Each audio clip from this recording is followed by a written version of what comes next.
Hello friends, welcome to Raja tech TV. ఈ వీడియోలో మన ఆంధ్రప్రదేశ్ రాష్ట్ర వ్యాప్తంగా ఉన్న అక్క చెల్లెమ్మలకు ఇప్పుడిప్పుడే ఏపీ రాష్ట్ర సర్కార్ నుండి అదిరిపోయే తీపి కబురు వచ్చింది. వీరందరి ఖాతాలో మనకి డబ్బులు పడే స్కీమ్ పై ఏపీ రాష్ట్ర సర్కార్ అదిరిపోయే గుడ్ న్యూస్ అప్డేట్ తీసుకొచ్చింది. ఏంటి న్యూస్ అప్డేట్? ఈ మహిళల ఖాతాలో ఏ పథకానికి సంబంధించి డబ్బులు పడతాయి, అలాగే దీనికి సంబంధించి ఎవరెవరు అప్లై చేసుకోవాలి, ఎప్పటిలోగా అప్లై చేసుకోవాలి, తాజాగా ప్రభుత్వం నుంచి వచ్చిన ఆ స్కీమ్ అప్డేట్ ఏంటో ఈ వీడియోలో చూద్దాం. ఫ్రెండ్స్, ముందుగా వీడియో చూస్తున్న ప్రతి ఒక్కరు లైక్ సింబల్ అయితే ఉంటుంది. వీడియోని వెంటనే లైక్ చేసేయండి. మీరు వీడియోని లైక్ చేస్తేనే నాకు type of support, motivation, confidence ఉంటుంది.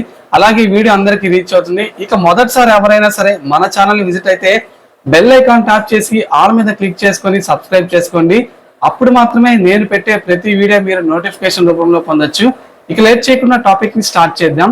ఆంధ్రప్రదేశ్ లో కూటమి ప్రభుత్వం ఏర్పడి ఇవాళకి 100 రోజులు పూర్తయింది. ఈ నేపథ్యంలో మనకి ప్రకాశం జిల్లా నాగులపాడులో ప్రత్యేకంగా ఇది మంచి ప్రభుత్వం అనే కార్యక్రమం అయితే నిర్వహిస్తున్నారు. ఈ నేపథ్యంలో 100 రోజుల్లో అసలు ప్రభుత్వం చేసిన పనితీరు ఏంటి, ప్రక్షాళన ఏంటి, రాబోయే రోజుల్లో ప్రభుత్వం చేపట్టబోతున్న పనుల గురించి ఏపీ ప్రభుత్వం ప్రత్యేకంగా అయితే ఫోకస్ పెట్టింది. ఇక ఏపీ రాష్ట్ర వ్యాప్తంగా మహిళలు ఎంతో ఆసక్తిగా ఎదురు చూస్తున్న పథకాల్లో ఒకటి ఆడబిడ్డ నిధి స్కీమ్. ఈ స్కీమ్ కింద ఏంటంటే మనకి ఎన్నికల మేనిఫెస్టోల భాగంగా ఏంటంటే కూటమి ప్రభుత్వం 18 నుంచి 59 ఏళ్ల వయసు గల మహిళలు ఎవరైతే ఉంటారో వారి ఖాతాలో ప్రతి నెల 1500 రూపాయలు జమ చేస్తామని చెప్పి మనకి ఎన్నికల హామీల్లో భాగంగా అయితే ముఖ్యమైన స్కీమ్ కింద చెప్పారు. ఈ స్కీమ్ అమలుపై సాధ్యాసాధ్యాలేంటి, ఎప్పటి నుంచి అమలు చేస్తారని కూడా అయితే రాష్ట్ర వ్యాప్తంగా మహిళలు అయితే కింద కామెంట్ సెక్షన్ లో అలాగే అడుగుతున్నారు. దీనికి సంబంధించి ప్రభుత్వం నుండి కొంతమేర ఒక అధికారిక ప్రకటన అయితే వెలువడుతుంది. దీనికి సంబంధించి ఈ స్కీమ్ ఎప్పటి నుంచి అమలు చేస్తారో కూడా చూద్దాము. ఇక మనకి బాబు షూరిటీ భవిష్యత్ గ్యారంటీ పేపర్ తో బాబు సూపర్ స్కీమ్స్ లో భాగంగా ప్రతి నెల మహిళలకు 1500 రూపాయలు ఇస్తామని అయితే మేనిఫెస్టోలో ప్రకటించారు. ఈ నేపథ్యంలో మనకి బిడ్డ నిధి స్కీమ్ అమలు కోసం సాధ్యాసాధాలు గైడ్ లైన్స్ రూపొందించాలని సీఎం చంద్రబాబు నాయుడు గారు అధికారులను అయితే ఆదేశించారు. గ్రామాల్లో పేదరికాన్ని పోగొట్టేందుకు పేదరిక నిర్మూలన సంస్థ సెర్ఫ్ అయితే ఈ సమీక్ష సమావేశం నిర్వహిస్తుంది. ఇప్పటికే మనకి ఏంటంటే దీపావళి నుంచి 3 ఉచిత గ్యాస్ సిలిండర్ స్కీమ్ ను అమలు చేస్తారు కనుక దీపావళి తర్వాత ఆడబిడ్డ నిధి స్కీమ్ ను అమలు చేసే అవకాశాలు అయితే ఉన్నాయి. ఈ పథకం గైడ్ లైన్స్ రూపొందించే అధికారులు కుటుంబ వార్షిక ఆదాయాన్ని ఖచ్చితంగా లెక్కలోకి తీసుకుంటారు.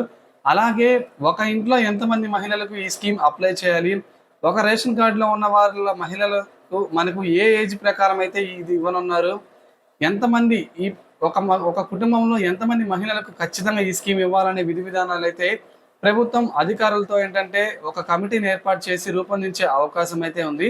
ఇక ఈ స్కీమ్ మనకి ఏంటంటే రాష్ట్ర వ్యాప్తంగా ముఖ్యమైన స్కీమ్ గా చెప్పుకోవచ్చు. అలాగే డ్వాక్రా సంఘాల్లో ఉన్న సభ్యులకు అక్క చెల్లెమ్మలు ఎవరికైతే ఉంటారో వారందరికీ 10 లక్షల వరకు వడ్డీ లేని రుణాలు ఇవ్వాలని చెప్పన్న ప్రతిపాదన కూడా అయితే ఏపీ సీఎం చంద్రబాబు నాయుడు గారు తీసుకొచ్చారు. ఆర్థికంగా స్వలంబనతో డ్వాక్రా మహిళలు ఎదిగి వారి కాళ్ళపై వాళ్ళు నిలబడాలన్న ముఖ్య ఉద్దేశంతో ఈ రుణాలను అయితే మంజూరు చేస్తున్నారు. ఇక 18 నుంచి 59 ఏళ్ల వయసు గల వారికి ఆడబిడ్డ నిధి స్కీమ్ కింద అయితే మనకి ఈ స్కీమ్ ను అమలు చేస్తామని అయితే తెలిపింది. అయితే చదువుకుంటున్న వారికి కూడా ఈ స్కీమ్ అమలు చేస్తారా, పెళ్ళైన వారికి ఈ స్కీమ్ ను ఇంప్లిమెంట్ చేస్తారా అని ప్రభుత్వం నుంచి విధి విధానాలు గైడ్ లైన్స్ అయితే రిలీజ్ కావాల్సి ఉంది. చాలా మంది అయితే పెళ్ళైన వారికి మాత్రమే ఈ స్కీమ్ ఇస్తారని, అమలు చేస్తారని చెప్పి అయితే ప్రచారం జరుగుతుంది. అయితే దీనిపై ప్రభుత్వం నుంచి ఇంకా అధికారికంగా ఎలాంటి ప్రకటన రాలేదు. మనకి పెళ్ళైన వారికి ఇస్తారా, లేదా పెళ్లి కాని వారికి ఇస్తారా, ఇంట్లో ఖాళీగా ఉన్న మహిళలకు సైతం ఇస్తారా, లేదా దీనికి సంబంధించి స్పెషల్గా ఏమైనా గైడ్ లైన్స్ తీసుకొస్తారా అనేది ప్రభుత్వం త్వరలోనే విధి విధానాలు రూపొందించి అర్హులను అయితే ప్రకటించనుంది. సో ఇది ఫ్రెండ్స్, మనకి ఇప్పుడిప్పుడే ఆడబిడ్డ నిధి స్కీమ్ కి సంబంధించి ఏపీ ప్రభుత్వం నుండి వస్తున్న ముఖ్యమైన న్యూస్ అప్డేట్. ఫ్రెండ్స్, మీరు కూడా ఈ స్కీమ్ కింద ఎలిజిబుల్లో కాదో కింద కామెంట్ సెక్షన్ లో కామెంట్ చేయండి. అలాగే ఈ వీడియోని లైక్ చేసి మన ఛానల్ని సపోర్ట్ చేయండి.